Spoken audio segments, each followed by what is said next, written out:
Where's your home base online? Facebook, Twitter, your own blog, Google Plus, YouTube, like this video here? For years, my own personal home base was my blog, jakeluddington.com, and actually before that, I blogged at iowageek.com and then forwarded that to Jake Luddington when I moved out of Iowa. And I specifically made my blog my home base, and if I made videos or if I made audio or even posted photos, I would always put those things on my blog and then direct people to my blog to see them, because that was the one place that I knew that people would always be able to find me. And I mean, that's still true today. You can go to my blog and find links off to the various other places that I am active. And to me, that was a very important thing. And for some reason, I have found it less so more recently. I share links primarily only on Twitter. I share some things on Facebook as well.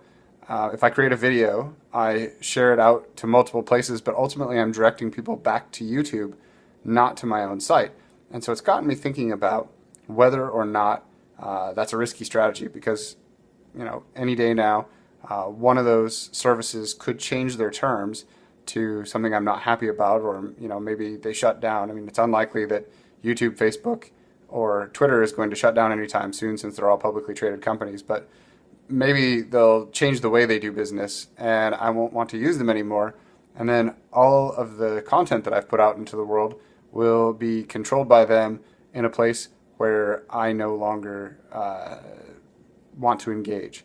And so I've been thinking about, do I need to get back to trying to encourage people to go to my blog? And I don't really have an answer to that question yet, but it's something that I think, regardless of whether you make content with a business in mind, as I have, blogging for business and creating videos that I have been paid for at various points in the past, or whether you're just simply posting thoughts and ideas like you might share on Facebook or Twitter, you might want to think about how putting that content out there might be impacted 10 years, 20 years, 30 years, 50 years from now.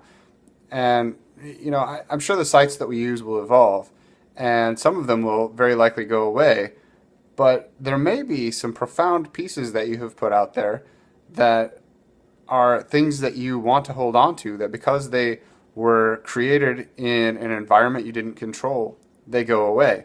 And I know that's something that I myself am wrestling with right now.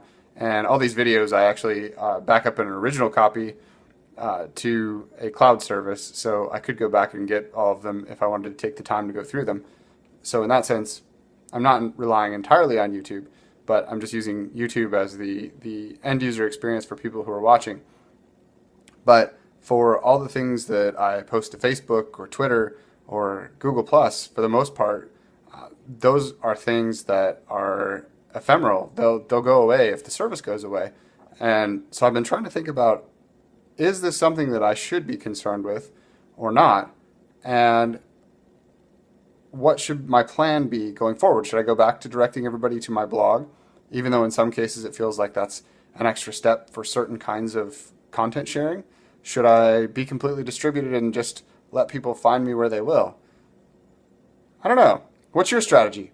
I'd love to hear how other people out there are dealing with this particular issue as it relates to the content that they put out into the world.